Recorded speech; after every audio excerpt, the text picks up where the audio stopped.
اساتذہ کا تعلیمی بائیکاٹ جاری ہے۔ 1 اکتوبر سے 5 اکتوبر تک بائیکاٹ کا اعلان کیا گیا تھا، جو ابھی تک جاری ہے۔ حکومت نے نہ ہی نمائندوں سے کوئی بات چیت کی، نہ ہی کوئی لاہم عمل اپنایا کہ اس احتجاج کو کیسے روکا جائے۔ ٹیچرز حق پر ہیں کیونکہ ان کی لیو انکیشمنٹ جو ہے اس کے قوانین کو بدل دیا گیا ہے۔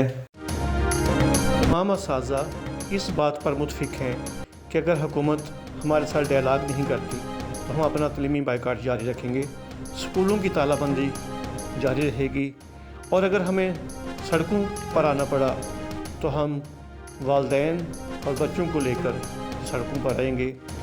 حکومت ہوش کے ناخن لے اور اساتذہ سے بات چیت کرے، ڈائلاگ کا پروگرام بنائے تاکہ تعلیمی سرگرمیاں بحال ہو سکیں، اسکولوں کی رونقیں بحال ہو سکیں۔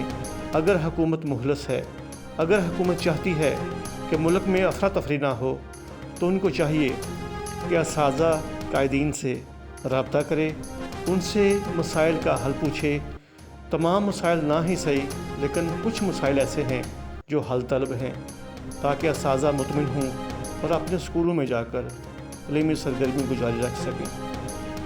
آج 4 تاریخ ہے، صبح 5 اکتوبر ہے۔ تمام اساتذہ اپنے اپنے ضلعوں میں پریس کلب کے سامنے احتجاج کریں گے، سیاہ پٹیاں باندھیں گے، سیاہ بینر اٹھائیں گے اور حکومت کے خلاف واشگاف اعلان جنگ کر دیں گے۔